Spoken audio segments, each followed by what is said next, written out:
Okey, Assalamualaikum warahmatullahi wabarakatuh dan selamat sejahtera. Cikgu ucapkan kepada murid-murid semua, terutamanya murid cikgu daripada kelas tingkatan 4 SMK Lurah Bilur. Jadi cikgu harap awak semua berada dalam keadaan sihat walafiat dan bersemangat untuk meneruskan sesi PDPR kita pada hari ini. Okey, sebelum kita mulakan sesi PDPR, saya nak bagi tahu pada murid-murid yang kita akan menjalankan satu ujian pada minggu hadapan secara online pada hari Khamis, tak silap cikgu. Jadi cikgu nak awak bersedia. Soalan akan merangkumi daripada bab 1 sehingga bab 8, sebab hari ini kita akan habiskan bab 8. Okey, jadi tanpa membuangkan masa, kita mulakan kelas kita pada hari ini. Baiklah kelas, untuk hari ini kita masih lagi berada dalam bidang pembelajaran 8.0, iaitu unsur dan bahan. Okey, dan kita berada dalam standard kandungan yang terakhir dalam 8.0, iaitu standard kandungan 8.3, iaitu isotop. Jadi ini adalah standard kandungan yang terakhir dalam bab 8. Minggu depan kita akan masuk bab 9. Lepas habis test kita akan masuk bab 9. Okey, jadi dalam dalam standard kandungan 8.3, kita tengok ada beberapa standard pembelajaran yang kita akan fokuskan pada hari ini. Okey, jadi kita tengok 8.3.1 menerangkan isotop dengan contoh. Okey, kita akan tengok apa benda isotop ni dan juga apa contoh-contoh bagi isotop. Okey, kemudian kita akan tengok 8.3.2 menentukan bilangan proton, bilangan neutron dan nombor nukleon dalam setiap isotop. Awak dah pernah belajar tentang bilangan proton, bilangan neutron dan nombor nukleon. Jadi untuk hari ini kita akan tengok kaitan antara bilangan proton, bilangan neutron dan juga nombor nukleon di dalam isotop. Okey, dan yang terakhir 8.3.3, kita juga akan berkomunikasi mengenai kegunaan isotop dalam pelbagai bidang. Yang ni pun awak dah tengok sebenarnya dalam tingkatan 3. Okay, tadi hari ni kita akan fokuskan lebih dalam lagi tentang kegunaan isotop dalam pelbagai bidang. Okey kelas, jadi yang pertama kita nak tengok apa yang dikatakan sebagai isotop. Okey, jadi semua atom yang terkandung dalam suatu unsur mempunyai bilangan proton dan neutron yang sama. Okey, semua atom yang terkandung dalam suatu unsur mempunyai bilangan proton dan neutron yang sama.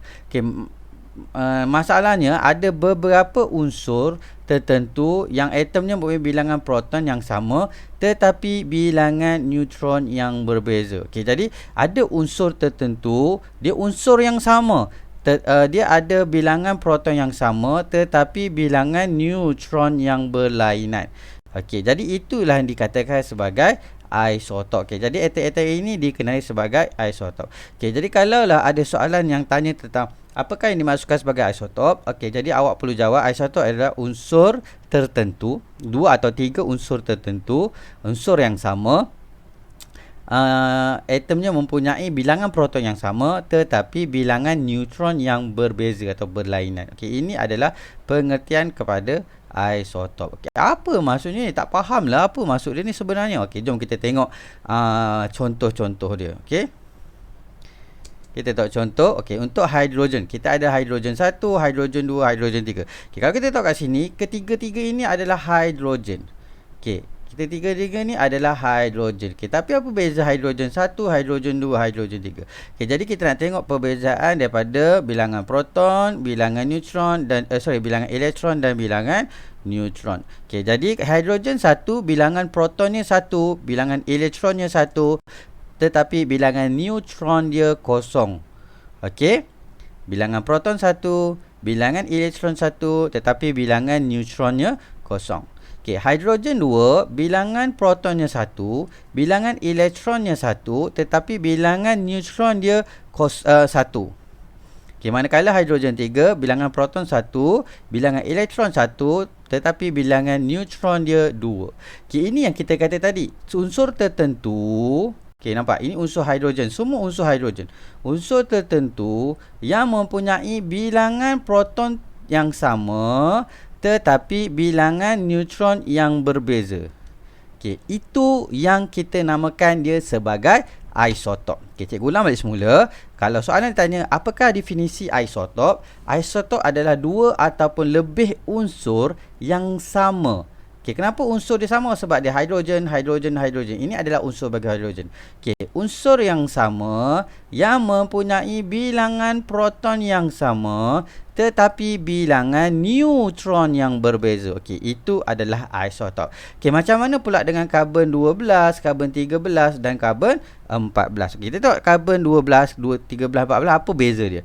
Okey, kalau daripada segi nombor proton, karbon 12 nombor protonnya 6, bilangan protonnya 6, bilangan elektron juga 6, bilangan neutron juga 6. Okey, tapi macam mana pula dengan karbon 13? Okey, karbon 13 bilangan protonnya 6, bilangan elektron dia 6, tetapi bilangan neutron dia adalah 7. Okey, karbon 14 macam mana pula? Karbon 14 bilangan protonnya 6, bilangan elektronnya 6, bilangan neutronnya akan jadi 8. Okey. Jadi kat sini kita dapat buktikan yang mana isotop ini adalah unsur yang sama. Okey, unsur karbon, unsur karbon, unsur karbon. Ketiga-tiganya adalah unsur karbon. Jadi unsur yang sama. Okey, jadi unsur yang sama yang mempunyai bilangan proton yang sama tetapi bilangan neutron yang berbeza. Okey, itu adalah isotop. Okay, jadi cikgu harap awak faham dah sekarang ni apa dia isotop. Unsur yang sama yang mempunyai bilangan proton yang sama tetapi bilangan neutron yang berbeza. Okey, kita tengok contoh yang terakhir, oksigen 16 dan oksigen 18. Okey, kita tengok bilangan proton bagi oksigen 16 adalah 8, bilangan elektron dia adalah 8, tetapi bilangan neutron dia berapa? 8. Okey, jadi semua 8. Okey, jadi kalau oksigen 16 8 8 8, oksigen 18 agak-agak berapa? Bilangan proton bagi oksigen 18 berapa? Cuba fikir. Okey, bilangan proton dia sama. Jadi bilangan proton dia sama, dia akan jadi 8 juga. Macam mana pula dengan bilangan elektron? Bilangan elektron pun akan jadi 8. Bilangan neutron dia adakah sama 8? Tidak, bilangan neutron dia akan jadi 10. Okey, kenapa? Sebab isotop adalah unsur yang sama yang mempunyai bilangan proton yang sama tetapi bilangan neutron yang berbeza. Banyak kali dah cikgu ulang, jadi cikgu harap benda ni masuk dalam kepala awak. Okey. Kenapa pula kita nak tengok elektron ni? Okey, kenapa pula kita nak tengok elektron ni? Kenapa pula ada elektron? Dekat jadual ni kita nak membuktikan bahawa bilangan elektron akan sama dengan bilangan proton. Untuk atom yang neutral, okey, untuk atom yang neutral,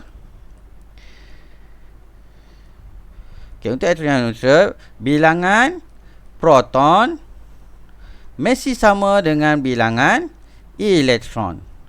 Okey, sepanjang masa dia akan jadi macam tu. Okey, untuk atom yang neutral. Okey, yang berbeza apa dia? Yang berbeza adalah bilangan elektron dekat sini. Okey. Seterusnya kita nak tengok isotop biasanya ditulis nombor nukleonnya sahaja. Okey, jadi kita ada bilangan proton, kita ada bilangan elektron, kita ada bilangan neutron, tapi untuk kita menulis suatu isotop, kita perlu tulis nombor nukleon di belakang dia. Apa benda pula nombor nukleon? Okey, nombor nukleon ialah jumlah bilangan proton dan neutron di dalam nukleus atom itu.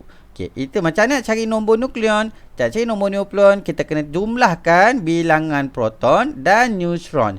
Jadi, nombor nukleon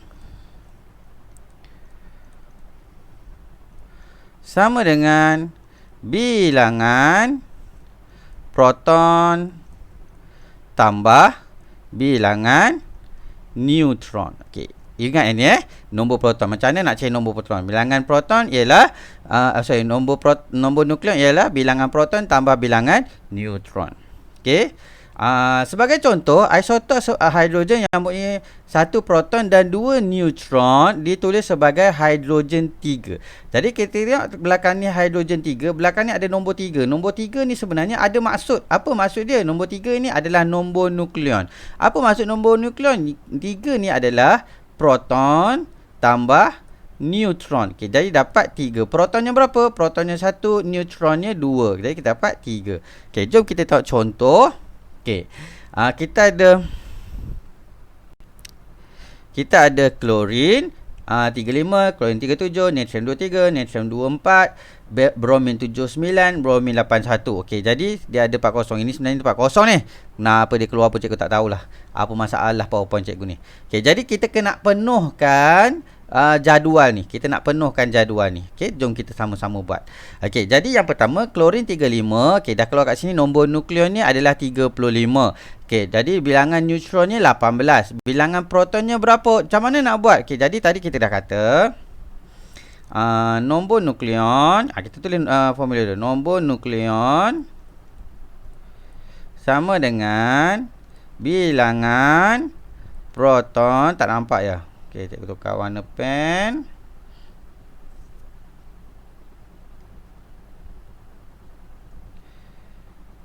Tambah, oh tak cantik. Tak mau keluar pula. Pen. Tapi kita pakai warna kuning. Okey, nampak tak kalau warna kuning? Okey, bilangan proton tambah bilangan neutron. Okey, bilangan proton tambah bilangan neutron. Okey, jadi untuk yang ini macam mana dapat bilangan proton? Jadi kita tukarlah, pindahkan yang ni. Ini operasi tambah pindah kita jadi tolak. Jadi bilangan proton sama dengan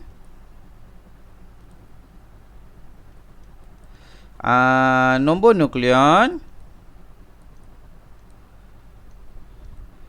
tolak bilangan neutron. Okey, jadi maksudnya kat sini dapat kat sini macam mana? Nak dapat kat sini nombor nukleon dia berapa? 35 tolak dengan bilangan neutron dia 18. Kita akan dapat berapa? Kita akan dapat 17. Okey. Jadi kat sini bilang untuk klorin 37. Macam nak buat klorin 37? Okey, macam nak buat klorin 37? Dia bagi nombor nukleon je. Nombor proton pun dia tak bagi, nombor neutron pun dia tak bagi. Macam mana nak buat? Tadi kita dah kata isotop adalah unsur yang sama. Jadi ini adalah unsur yang sama, klorin. Mempunyai bilangan proton yang sama. Yang ini berapa bilangan proton dia? 17. Jadi yang ini berapa? Sama je lah, 17. Sebab bilangan proton dia sama. Okey, jadi kalau sini 37, 17. Bilangan neutron dia macam mana? Nukleon tolak proton. Jadi 37 tolak 17. Okey, nukleon tolak proton. Okey, jadi kita akan dapat 20. Okey, natrium 23. Dia bagi nombor dia bagi bilangan proton, tapi dia tak bagi bilangan neutron dan juga nombor nukleon. Macam mana nak buat ni? Ni 23 ni apa? 23 ni adalah nombor nukleon. Okey, kita kata tadi dia tulis akan ada nombor belakang. Nombor belakang ni ada makna. Apa makna 23 ni? 23 ni adalah nombor nukleon. Jadi kita tulis dulu nombor nukleon dia adalah 23. Okey, jadi nak tahu bilangan neutron dia macam mana? Sama juga, nombor nukleon tolak bilangan proton. Jadi 23 tolak 11, kita akan dapat 12. Okey. Natrium 24. Macam mana nak buat ni? Kena kira tak? Tak payah kira dah lah. Sebab nombor protonnya sama, 11. Jadi kat sini confirm lah 11. Protonnya sama, 11. Kat sini nak kira ke tidak? Tak payah. Ini belakang ni dah tulis dah 24. Jadi kat sini kita tulis 24. Okey, faham yang tu ya? Cikgu nak awak faham. Kalau tak faham, tolong telegram cikgu supaya cikgu boleh terangkan balik semula kepada awak. Okey, bromin. Bromin kat sini nombor nukleon dia 79. Nombor nukleon dia tak bagi, nombor proton dia pun tak bagi. Alamak, macam mana nak buat ni ya? Kita nak kena tolak dengan apa ni? Dia tak bagi dua-dua ni. Senang saja. Ni bromin kat bawah ni. Kan protonnya 35. Jadi kat atas ni kan mestilah 35 juga. Nampak? Sebab dia bagi bromin unsur yang sama mempunyai bilangan proton yang sama. Okey, jadi di bawah 35, atas pun 35. Jadi nak cari neutron ni macam mana? 75 tolak 35. Okey, 79 tolak 35. Jadi 79 tolak 35 kita akan dapat 44. Okey, yang bawah sekali macam mana nak buat ni? Dia tak bagi bilangan neutron, dia tak bagi bilangan nukleon. Jadi mana kita nak dapat? Ini nombor belakang ni, ini adalah 81, ni adalah nombor nukleon. Jadi kat sini adalah 81. Dia keluar kat situ dulu. Patut keluar ini dulu. Okey, 81. Jadi nak dapat bilangan neutron ni, 81 tolak 35, kita akan dapat 46. Faham yang itu? Tak faham, tolong Telegram cikgu untuk cikgu bagi penerangan yang lebih jelas. Okey, seterusnya kita nak tengok ciri-ciri isotop. Apa ciri-ciri isotop ni sebenarnya? Okey, jadi kita nak gunakan peta buih berganda untuk kita bincangkan tentang ciri-ciri bagi isotop. Okey, jadi apa ciri yang pertama bagi isotop? Okey, yang pertama, isotop bilangan proton yang sama. Okey, sorry, dia mesti unsur yang sama yang mempunyai bilangan proton yang sama. Okey, jadi yang pertama ciri dia mempunyai bilangan proton yang sama. Okey, yang kedua apa dia? Mempunyai bilangan elektron yang sama. Sebab tadi kita dah cakap, bilangan proton mesti sama, wajib sama dengan bilangan elektron. Sebab apa? Sebab dia adalah atom yang neutral. Okey, jadi ciri yang ketiga apa? Ciri yang ketiga. Okey, ciri yang ketiga, bilangan neutron yang berbeza. Okey, jadi unsur yang sama, mempunyai bilangan proton yang sama, tetapi bilangan neutron yang berbeza. Okey, ciri yang keempat, okey, disebabkan bilangan neutron dia yang beza, nombor nukleon dia juga akan jadi berbeza. Apa kaitan nombor nukleon berbeza ni pula? Tadi kan kita dah kata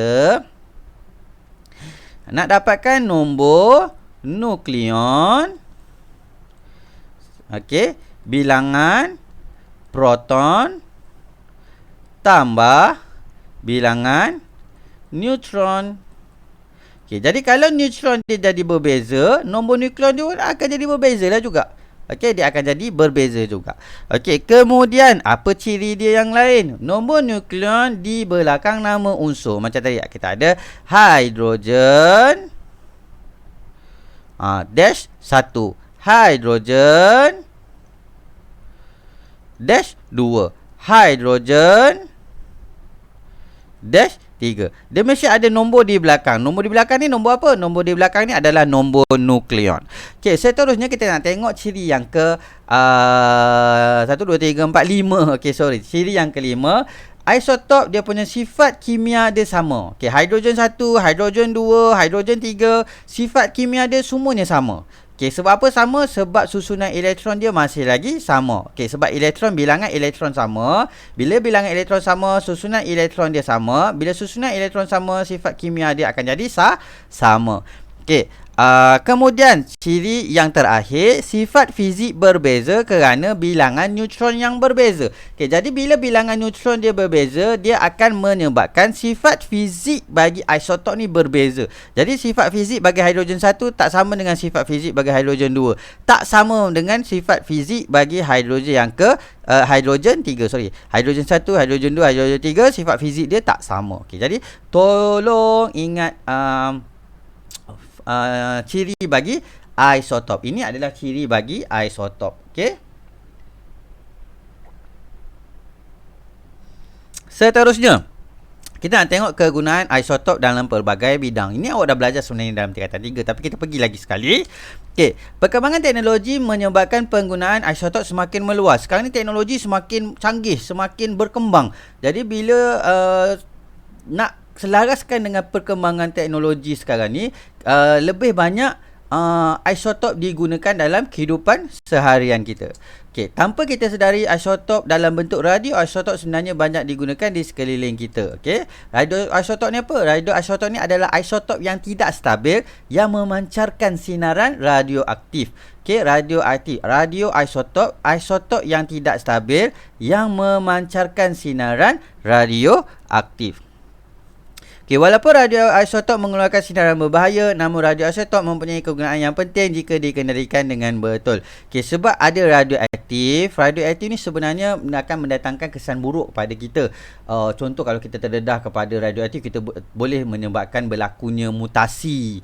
Okay, macam banyaklah kesan dia. Okay, tetapi sekiranya kita kata apa, penggunaan dia tu adalah mengikut garis panduan yang betul, dia punya dos dia tu yang betul, dia dikendalikan dengan betul, cara pengendalian dia dengan betul. Jadi dia sebenarnya mendatangkan banyak kebaikan kepada kehidupan kita. Okey, apa kebaikan ni? Apa kebaikan radioisotop yang bahaya ni? Okey, kita tengok. Radioisotop ni sebenarnya kita boleh guna dalam pelbagai bidang.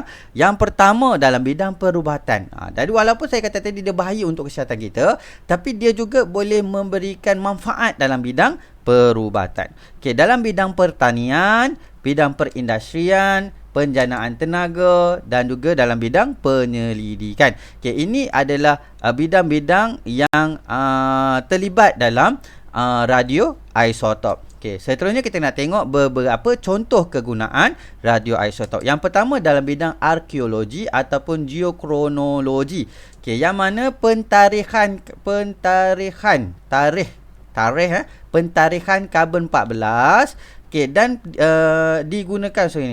digunakan oleh ahli arkeologi ataupun geokronologi untuk menentukan usia objek atau bahan purba. Katalah awak pergi nak tanam pokok kat belakang rumah, cangkul, tiba-tiba awak terjumpa dengan satu artifak, okey, pasu yang lama. Jadi kita nak tahu pasu tu dah berapa lama. Adakah pasu tu pasu yang daripada zaman hang tuah ke apa kan. Okey, jadi kita nak tahu berapa usia pasu tu.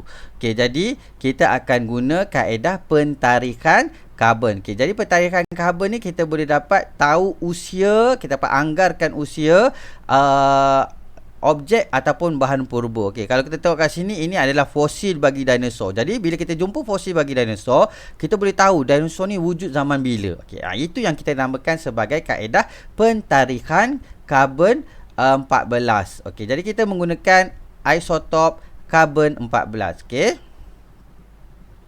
Seterusnya, kawalan ketebalan kepingan logam. Ini dalam bidang perindustrian. Okey, jadi kita katakanlah kilang tu dia menghasilkan kepingan logam. Jadi kepingan logam ni dia nak kita kata macam mana, dia nak pastikan dia punya ketebalan dia tu sama. Jadi dia akan gunakan isotop ni. Okey, alat kawalan ketebalan fusi untuk mengawal ketebalan kepingan logam di dalam kilang. Okey, ini mesin dia. Okey, katakanlah dia kesan, terlalu banyak bahan radioisotop tadi. Jadi bila terlalu banyak radioisotop, kita tahulah logam tu nipis. Okey, jadi dia akan adjust mesin dia. Ataupun terlalu sedikit radioisotop yang dikesan, jadi dia tahulah logam tu tebal. Jadi dia akan adjust dia punya mesin dia. Okey, seterusnya kegunaan dalam bidang pertanian. Okey, jadi kadar sinar beta yang dipancarkan oleh perobetan nukleus fosforus 32. Okay, jadi kita guna fosforus 32 dalam bidang pertanian. Yang mana fosforus 32 ni digunakan untuk menentukan kadar penyerapan baja fosfat dalam tumbuhan. Sinar radioaktif juga digunakan untuk membunuh kumbang, mengawal populasi serangga perosak secara pemandulan, memilih baja fosfat yang terbaik dan juga mengubah ciri tumbuhan.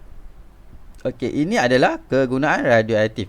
Okey, jadi kita gunakan fosforus 32 untuk kita cek pokok tu, adakah penyerapan baja fosfat tu dia mencukupi oleh pokok tu ataupun dia tak dapat nak menyerap baja. Okey, jadi kita gunakan fosforus 32. Okey. Seterusnya kita dalam bidang pertahanan. Okey, bahan radioaktif digunakan dalam bidang pertahanan seperti bom nuklear. Selain haba, sinar radioaktif yang dibebaskan dalam letupan bom nuklear memusnahkan hampir semua hidupan termasuk manusia dan kesannya wujud untuk beberapa generasi. Okey, jadi untuk bom nuklear ni dia menjadi satu isu di isu global yang mana banyak negara tidak bersetuju dengan penggunaan bom nuklear. Kenapa tak bersetuju? Okey, sebabnya penggunaan bom nuklear ni, kalau bom yang biasa, dia akan musnahkan tempat itu dan masa tu sahaja. Okey, tapi masalahnya bom nuklear, dia akan musnahkan tempat tu, kemudian radioaktif yang tersebar, dia akan musnahkan kawasan sekeliling. Okey, kemudian bukan dia dah meletup habis macam tu je, tidak, dia akan kekal, kesan radioaktif tu akan kekal selama beberapa generasi. Jadi bila kalau generasi anaknya, generasi cucunya, kesan daripada radioaktif tu masih lagi ada, okay, masih lagi bahaya. Okay, seterusnya dalam bidang pengawetan makanan. Okey, jadi dalam bidang pengawetan makanan, sinar gamma digunakan dalam pengawetan makanan seperti buah-buahan untuk membunuh bakteria dalam makanan berkenaan. Okey, selain daripada untuk membunuh bakteria, dalam bidang pengawetan makanan ni juga dia dapat merencatkan pertumbuhan tunas bagi makanan-makanan seperti ubi. Okey, kemudian dia dapat melambatkan proses untuk buah menjadi masak. Contohnya macam buah strawberry kan. Buah strawberry dia akan cepat masak. Okey, jadi dia akan dedahkan pada sinar gamma. Jadi buah tu akan lebih lama tahan lebih lama. Okey, ataupun ubi kentang. Okey, ubi kentang dia sangat cepat bertunas. Okey, tapi jadi kalau nak hantar nak ekspor ke luar negara, jadi ubi kentang tu tak tahan lama. Jadi macam mana dia nak buat? Okey, jadi dia akan dedah kepada sinar gamma. Jadi sinar gamma tu akan merencatkan pertumbuhan tunas pada ubi kentang tersebut. Okey. Seterusnya dalam bidang perubatan, ini yang banyak sekalinya. Okay, sinar gamma daripada cesium 137 ataupun cobalt 60 digunakan untuk membunuh sel kanser. Okay, yang pertama dia dapat membunuh sel kanser. Apa dia? Cesium 137 ataupun cobalt 60. Yang ini paling glamour sekali. Cobalt 60 yang glamour sekali. Jadi cobalt 60 ni gunakan untuk membunuh kanser. Sinaran radioaktif yang juga digunakan untuk menentukan tempat bekuan darah. Sinar radioaktif juga digunakan untuk menentukan tempat bekuan darah dengan natrium 24. Okey, jadi natrium 24 ni kita guna untuk kita cari di mana tempat pembekuan darah. Kita masukkan natrium 24. Okey, jadi dia akan cari di mana tempat pembekuan darah. Okey, kemudian merawat tumor di otak dengan teknetium 99, membasmi kuman dengan cobalt 60 dan merawat kelenjar thyroid dengan iodin 131. Okey. Okey, dalam bidang perubatan. Okey, kita pergi lebih detail. Tadi tu sebenarnya apa yang awak belajar masa tingkatan 3. Saya ulang balik semula apa awak belajar tingkatan 3. Okey, yang ini adalah yang dalam tingkatan 4.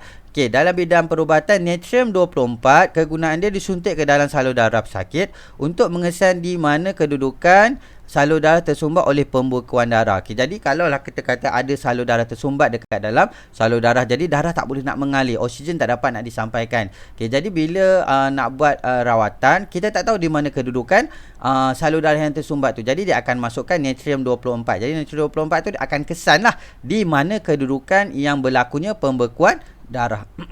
Okey, jadi natrium 24 ingat, natrium 24 kita nak kesan tempat pembekuan darah. Okey, kemudian cobalt 60 tadi kita kata cobalt 60 ni gunakan untuk merawat kanser. Dia dapat membunuh sel-sel kanser dalam rawatan radioterapi. Okey, kemudian iodin 131. Iodin 131 ni digunakan untuk mengesan resapan iodin oleh kelenjar thyroid. Yang ni kita dah belajar kelenjar thyroid kat sini. Okey, yang mana kelenjar thyroid ni kita perlukan iodin. Okay, mana biasanya kita dapat iodin daripada makanan laut. Okay, jadi iodin 131 ni kita akan dapat mengesan resapan iodin oleh kelenjar thyroid dan digunakan untuk merawat penyakit thyroid. Okay, jadi kalau orang ada menghidap penyakit thyroid, kita akan gunakan iodin 131 untuk rawatan. Okey, kemudian dalam bidang pertanian, kita gunakan fosforus 32 untuk mengkaji penyerapan baja fosforus dalam tumbuhan. Ini kita cerita tadi. Kemudian karbon 14 digunakan untuk mengkaji proses fotosintesis. Okey, tadi kita kata karbon 14 tu untuk kaji usia sesuatu objek ataupun sesuatu fosil ataupun artifak semua kan. Tapi dalam bidang pertanian, karbon 14 juga boleh digunakan untuk mengkaji proses fotosintesis yang berlaku pada suatu tumbuhan. Okay, kemudian dalam bidang arkeologi, karbon 14 digunakan untuk menentukan usia artifak purba, artifak ke fosil ke barang-barang lama lah. Kita boleh guna karbon 14. Okay, dalam bidang teknologi makanan, cobalt 60 kita akan gunakan sinar gamma yang terhasil daripada cobalt 60 untuk membunuh mikroorganisma pada buah sayur tanpa mengubah kualiti makanan tersebut. Okay, jadi dia tidak akan dapat efek pada badan kita lah. Okay. Dalam industri kertas, kita akan gunakan americium 241 yang mana digunakan untuk mengukur dan mengawal ketebalan kertas. Dan dalam bidang perjanaan elektrik, kita akan gunakan uranium 235 untuk menghasilkanlah tenaga elektrik. Okay, macam kita tahu sekarang ni, macam kalau dekat Malaysia, penghasilan tenaga elektrik, penjanaan tenaga elektrik yang paling besar adalah kita menggunakan bahan api fosil. Kita akan gunakan arang batu. Okey, masalahnya arang batu ni yang pertama dia akan menghasilkan gas rumah hijau. Okey, dia akan menyebabkan berlakunya kesan rumah hijau, pemanasan global. Okey, macam tu. Okey, kemudian arang batu ni adalah sumber tenaga yang tidak boleh diperbaharui.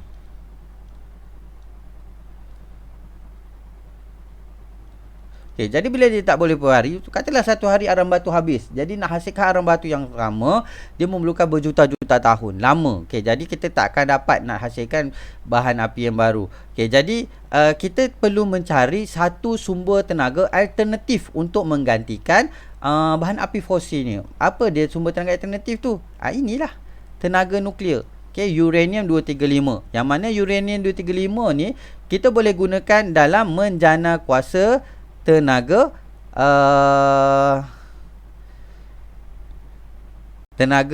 bukan tenaga nuklear, tenaga elektrik.